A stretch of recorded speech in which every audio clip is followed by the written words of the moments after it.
এই দেখেন আমাদের মালদা ডিস্ট্রিক্ট, এখান থেকে ভিডিও করছি এবং এই গঙ্গার ওপার থেকে নৌকা নিয়ে প্রায় অনেক হিন্দুরা প্রাণ বাঁচানোর জন্য মালদা ডিস্ট্রিক্টে ঠাঁই নিচ্ছে।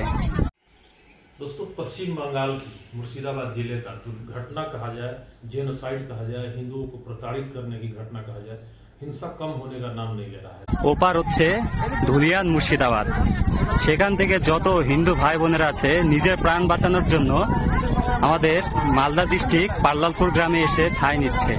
সেখানে অত্যাচারের জন্য প্রাণ বাঁচানোর জন্য তারা এখন চলে আসছে মালদা डिस्ट्रिक्ट পাল্লালপুর গ্রামে, কালিয়াচক 3 নম্বর ব্লক। एवं लगातार वामपंथी चुप है, कोई जो है भीम आर्मी कोई भी हो व्यक्ति इस पे बोलने के लिए तैयार नहीं है। यहाँ पे आप देख सकते हैं कि हिंदुओं को चुन चुन के मारा जा रहा है। कल या परसों की घटना है कि 3 हिंदुओं को उनके घर से निकाल करके जिंदा जला दिया गया। कम से कम 400 हिंदू परिवार वहां से मालदा भागने पे विवश हो गए।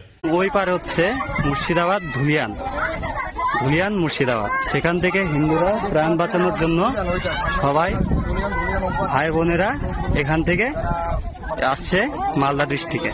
দেখেন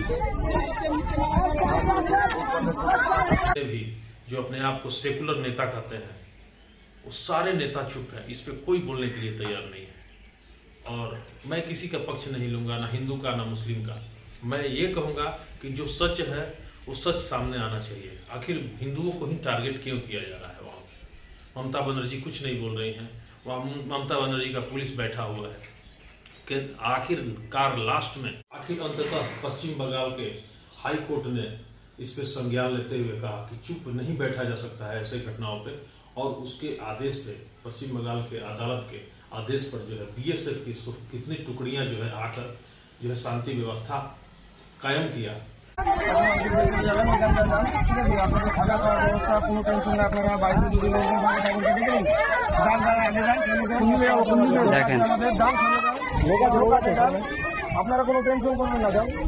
কিভাবে অনেক প্রায় এরকম নৌকা, অনেক প্রায় 40-50টা নৌকা এরকম প্রায় যত সব হিন্দু ভাই বোনেরা আছে সবাই এগিয়ে এগিয়ে আমাদের এদিকে আসছে,